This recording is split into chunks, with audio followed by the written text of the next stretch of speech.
The discovery of the alleged illegal military training camp near White River took the country by surprise. The area was raided by police and Home Affairs officials last week. A defense and security analyst says it's strange that government was unaware of the training that took place.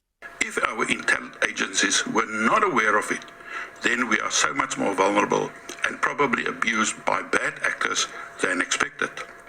Imagine what else is going on in South Africa, contrary to our best interest, without the authorities being aware of it. Mare believes this would not have happened in Libya, saying there are many unanswered questions. Training by a South African company in Libya would have been against the UN regulations and a big diplomatic embarrassment to South Africa. A legitimate South African training company complying with all the relevant requirements, with excellent facilities and a track record, was clearly seen as the safer option, where Special Forces training was provided under disguise as a military-type security training. The questions remain: how did the students travel to South Africa, and under what type of visas did they enter South Africa?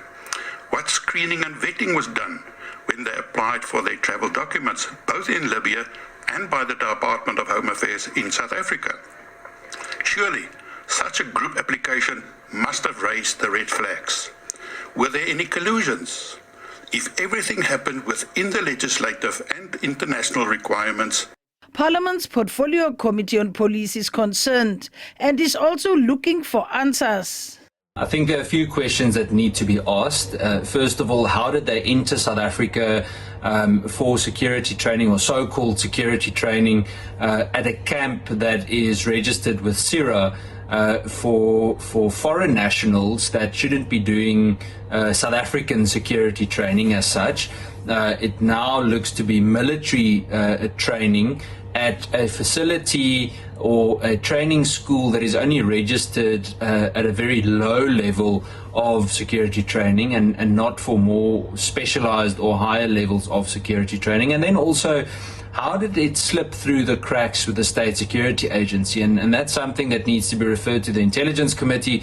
But obviously, with regard to the influence that this could potentially have on crime and have a negative impact on South Africans, we must ask, where is the general oversight with regards to the relevant authorities and what they had in place to ensure that this doesn't happen? Oversight over security companies by the Private Security Industry Regulatory Authority is also under scrutiny. With regards to CIRA, I think it's crucial that introspection is done with regards to constant oversight from the body with regards to private security training and the private security industry. It would also be unfair to now, negatively influence the private security industry as a whole because of one or two rotten potatoes. It's important that individual cases get the intention or the attention that they deserve, like this specific one. But it's crucial that the relevant checks and balances are in place to ensure that this doesn't happen in the future. From the committee side, we will obviously monitor the situation and ask the relevant questions as time goes by. The 95 Libyan suspects remain in police custody while various investigations are continuing. Mercedes Besant, SABC News, Parliament.